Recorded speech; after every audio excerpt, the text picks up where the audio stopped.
What's up, guys? Who's ready for some worship? This is Unstoppable God.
are my freedom. We lift you higher, we lift you higher. Your love, never ending. Oh, oh, oh. You are alive in us. Nothing can take your place. You are all we need. Your love has set us free. And you are alive in us. Nothing can take your place. You are all we need. Your love has set us free. Whoa, whoa.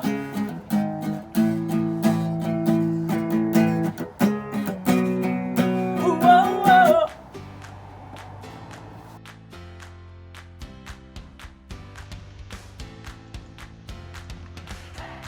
Welcome back, kids, for week 5 of Video Sunday School. Now, last week we closed by talking briefly about the act of service Christ performed when he was crucified and rose again. Today we're going to look at what that act of service means to us. Now, when God created man, he already knew we would sin, and that sin would separate us from him. So he had put a plan in place for the beginning to allow us to have a way to return to him. When sin entered the life of man, it meant we were subject to death. God needed to do 2 things in his plan. First, he needed to have a man that could live a life without sin. Second, he needed that man to die so that they could break death's hold and to be a sacrifice for all our sins. But no normal man could meet that test. God knew this, and he had always known he would have to send his son, someone that could be fully God and fully man. Jesus was that person, and so he could perform this servant's task. He was able to accomplish that when he died on the cross and rose again in 3 days. By performing that task, it allowed Christ to fulfill his promise to us, just like he said in Matthew 10:32. If you stand before others and are willing to say you believe in me, then I will tell my Father in heaven that you belong to me. This all makes possible God's plan to give we sinful people his Son's gift so that we could be with God in life and eternity. Next week, we'll begin to look at what the followers of Christ did as they went out and told people about this remarkable promise and the great gift that Christ had given to us. See you next week.